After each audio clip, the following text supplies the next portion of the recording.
Assalamualaikum warahmatullahi wabarakatuh.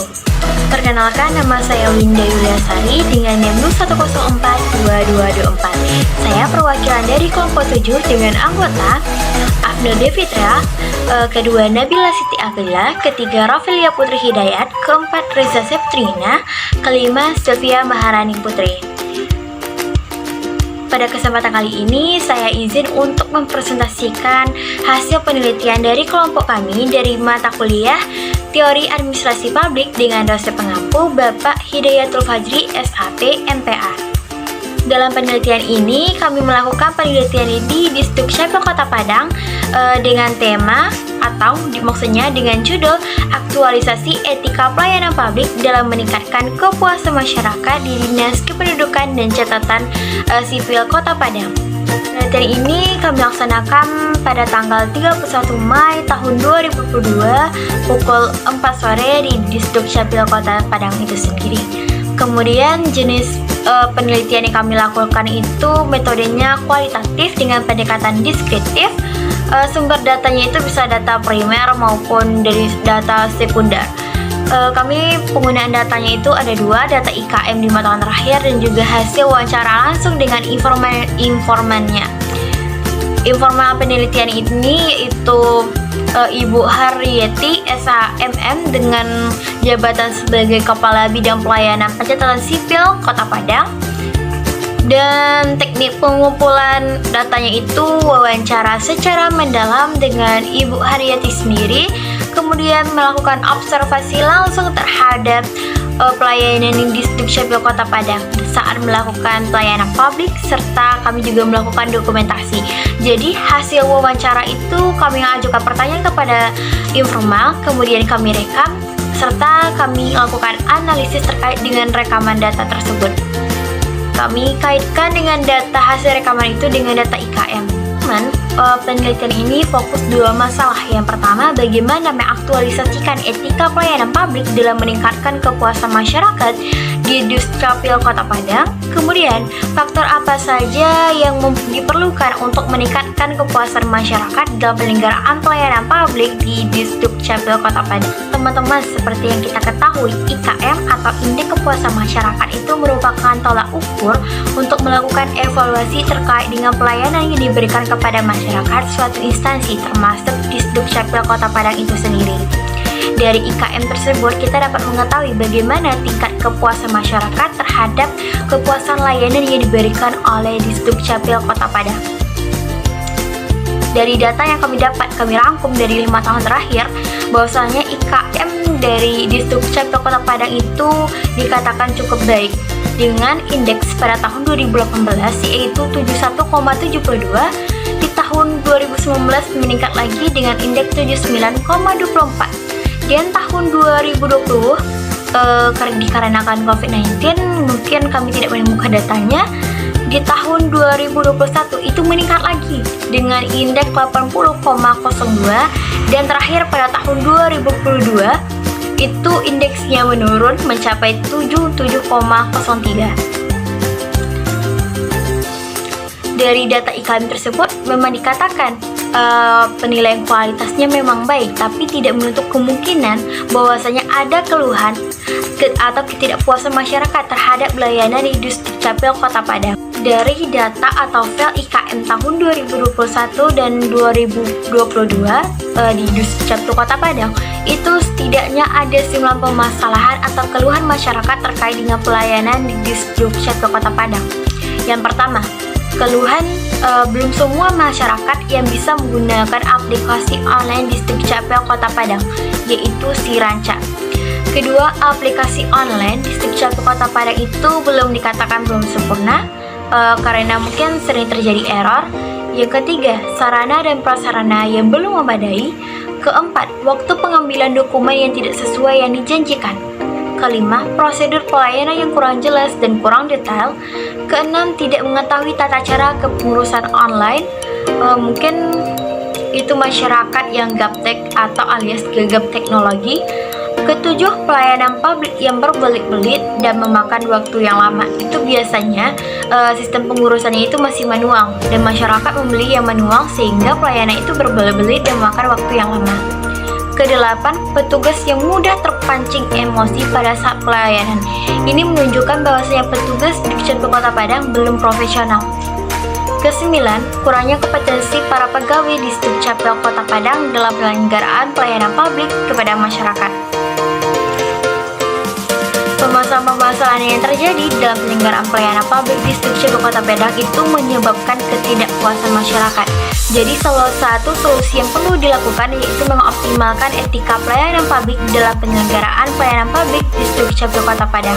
Diharapkan dengan hal tersebut dapat meningkatkan kepuasan masyarakat. Dan di etika pelayanan itu sendiri kami menggunakan 4 indikator. Yang pertama akuntabilitas, yang kedua transparansi, ketiga keprofesionalan, dan terakhir yaitu responsibility. Pertama, akuntabilitas, berarti penyelenggaraan pelayanan publik itu harus dapat dipertanggungjawabkan oleh Dukcapil Kota Padang. Jadi segala prosedur dan pelayanan itu disesuai dengan SOP yang telah direncanakan sesuai dengan jenis layanannya. Dalam akuntabilitas ini terdapat beberapa keluhan masyarakat yaitu terkait dengan prosedur pelayanan yang kurang detail dan kurang jelas.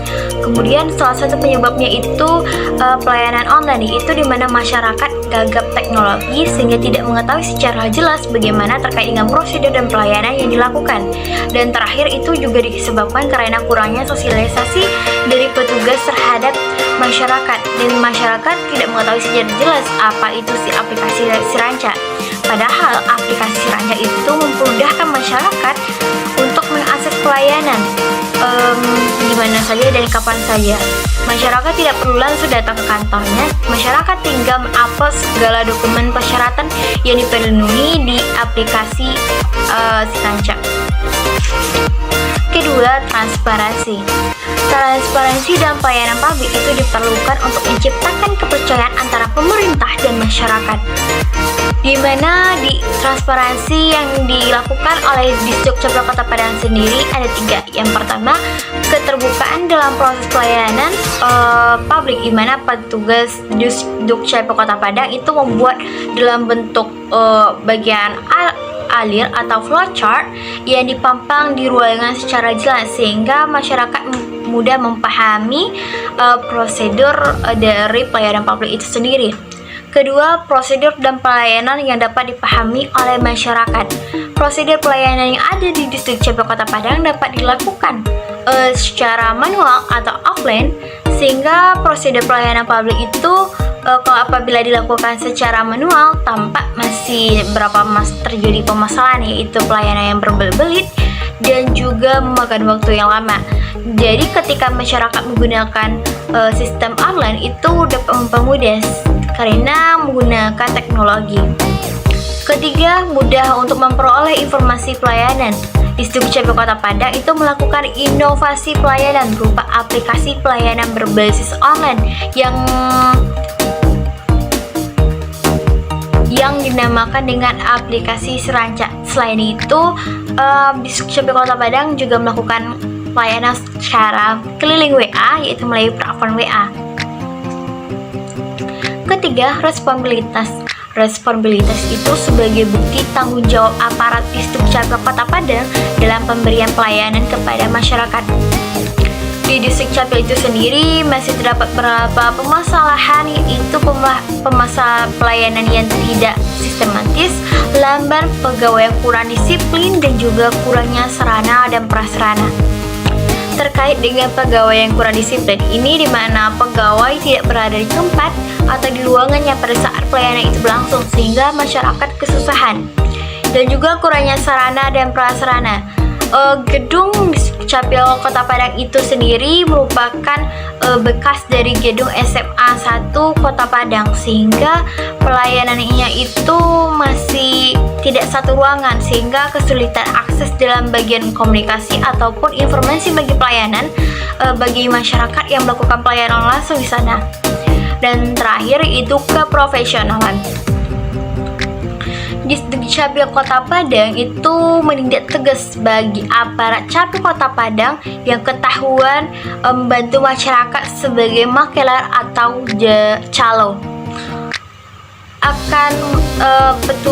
Pemimpin akan melakukan tindak lanjut dengan memberikan sanksi. Kecenderungan aparat yang menerima uang dari hasil calo kepada masyarakat itu menunjukkan bahwasanya birokrasi sebagai pihak yang harus dilayani, padahal masyarakat yang harus dilayani oleh birokrasi itu sendiri. Dari pembahasan dari indikator etika pelayanan tadi, setidaknya ada beberapa faktor yang dapat diperlukan untuk meningkatkan kepuasan masyarakat, yaitu faktor dari IKM, indikator IKM itu sendiri, yaitu ada 9. Yang pertama, persyaratan pelayanan. Persyaratan pelayanan itu haruslah yang mudah dipenuhi, jelas dan transparan oleh masyarakat. Jika pelayanan itu tidak jelas dan sulit dipenuhi, masyarakat akan kesulitan dalam melakukan pengurusan jenis pelayanan di Disdukcapil Padang, sehingga menyebabkan ketidakpuasan. Kedua, sistem, mekanisme, dan prosedur. Kenyamanan masyarakat dalam menggunakan pelayanan publik itu tercermin dari kemudahan sistem dan prosedurnya.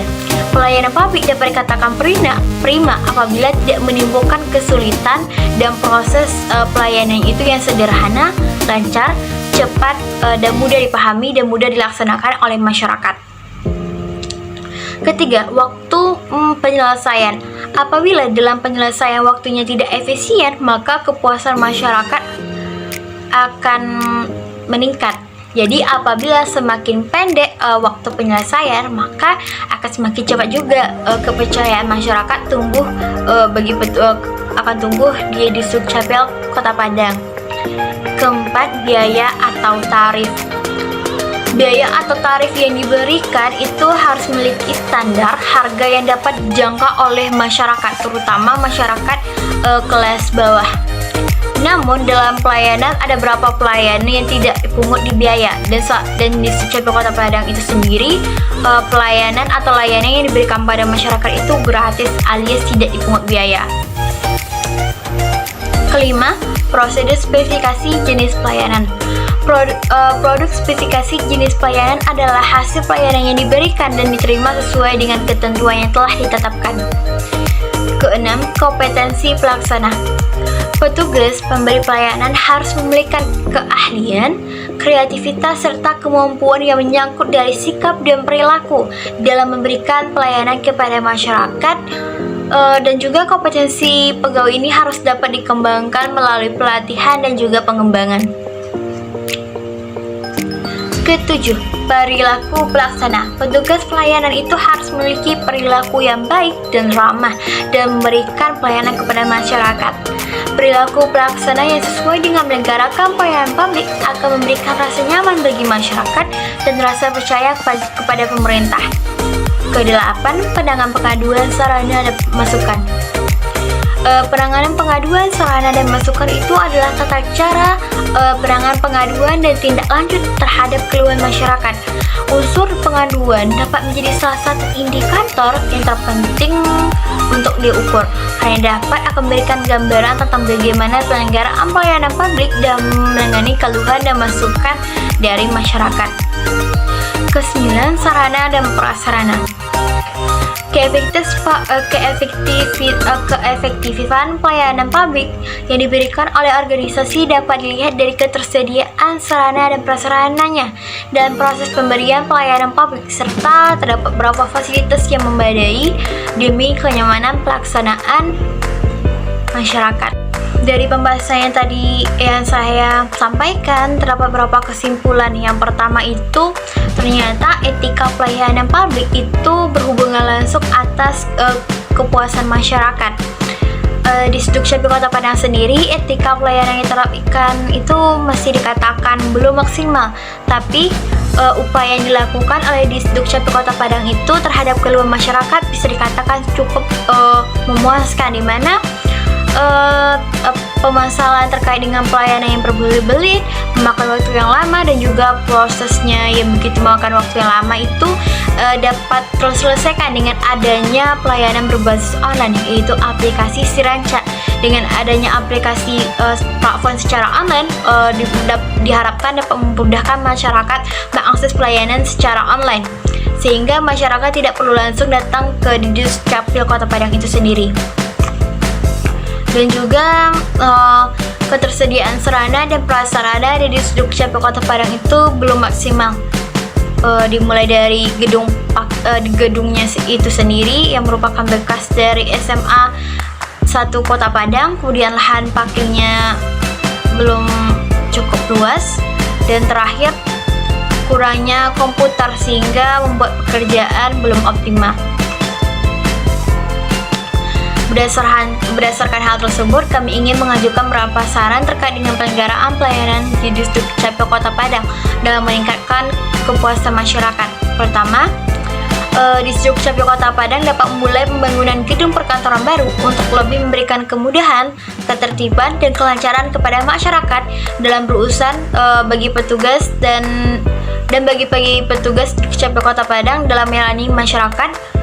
Kedua, meningkatkan kemampuan dan kompetensi para pegawai Disduk Capil Kota Padang melalui pendidikan dan pelatihan yang dapat ditunjang dengan menganggarkan biaya perjalanan dinas, serta memberikan kesempatan bagi pegawai untuk melanjutkan pendidikan formal yang lebih tinggi lagi dalam rangka mewujudkan penyelenggaraan pelayanan yang lebih profesional.